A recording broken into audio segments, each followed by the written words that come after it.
ಇದ್ದಾರೆ.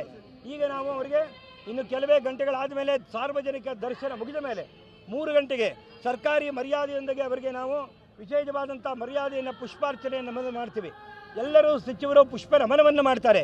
ನಂತರ ನಾವು ಅವರಿಗೆ ಅಗ್ನಿ ಸಂಸ್ಕಾರದ ಮುಖಾಂತರವಾಗಿ ಪುಣ್ಯಾಹವನ್ನು ಮಾಡ್ತೇವೆ.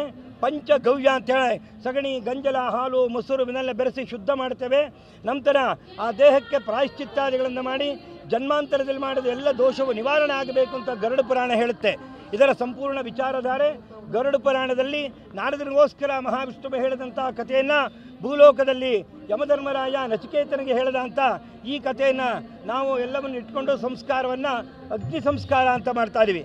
ಹೀಗೆ ಇವತ್ತಿನ ತಿಥಿ, ವಾರ, ನಕ್ಷತ್ರ ಏನಾದರೂ ದೋಷಗಳಿದ್ದರೆ ಅವೆಲ್ಲವೂ ಪ್ರಾಯಶ್ಚಿತ್ತ ಮಾಡಿ ಅವರಿಗೆ ಇಲ್ಲಿ ಶ್ರೀಗಂಧದ ಕಟ್ಟಿಗೆಯಿಂದ ಮತ್ತು ಅನೇಕ ವಿಧವಾದ ಕಟ್ಟಿಗೆಗಳಿಂದ ಅದನ್ನು ವೇದಿಕೆ ಚಿತೆಯನ್ನು ರೆಡಿ ಮಾಡಿದ್ದೇವೆ.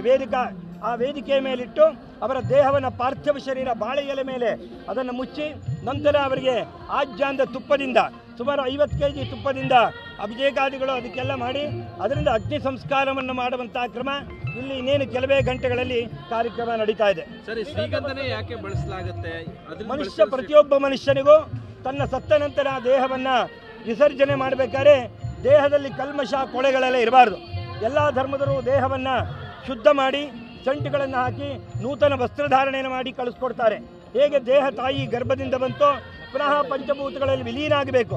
ಶ್ರೀಗಂಧ ಅಂದರೆ ದೇಹದ ಹೆಣವನ್ನು ಸುಡುವಾಗ ವಾಸನೆ ಬರುತ್ತೆ, ಅದು ಅತ್ಯಂತ ಕೆಟ್ಟ ದುರ್ಗಂಧ. ಅದೆಲ್ಲ ಆಗಬಾರದು ಅನ್ನೋಕ್ಕೋಸ್ಕರ ದೇಹ ದೇವರು ಕೊಟ್ಟದ್ದಾದ್ದು ಪರಮಾತ್ಮನಲ್ಲಿಗೆ ನಾವು ಕಳಿಸಬೇಕಾದ್ರೆ ಯಾವುದೇ ದೋಷ ಇರಬಾರದು. ಅದಕ್ಕೋಸ್ಕರ ಶ್ರೀಗಂಧಗಳ ಕಟ್ಟೆಗಳನ್ನು ಹಾಕಿ ಸಂಸ್ಕಾರವನ್ನು ಮಾಡ್ತಾ ಇದ್ದೇವೆ. ಬೀಳ್ಕೊಡುವಂಥದ್ದಕ್ಕೆ ಸಪರೇಟ್ ಆಗಿ ಪೂಜೆ ಬೀಳ್ಕೊಡ್ಲಿಕ್ಕೆ ಸಪರೇಟ್ ಆದಂತಹ ಮಂತ್ರ ಸ್ತೋತ್ರಗಳಿರ್ತವೆ. ಯಾವುದಕ್ಕೆ ಬೀಳ್ಕೊಡ್ಲಿಕ್ಕೆ? ಹೌದು, ಇದನ್ನ ಒಟ್ಟು ಮನುಷ್ಯನಿಗೆ 16 ಸಂಸ್ಕಾರ ಇದೆ. ತಂದೆ ತಾಯಿಗಳು ಬದುಕಿರುವಾಗ ನಮಗೆ ಜಾತಕರ್ಮ, ನಾಮಕರಣ, ಅನ್ನಪ್ರಾಶನ, ಚೌಲ, ಉಪನಯನಾದಿಗಳು ಎಲ್ಲವನ್ನು 15 ಸಂಸ್ಕಾರ ಅವರು ಮಾಡ್ತಾರೆ.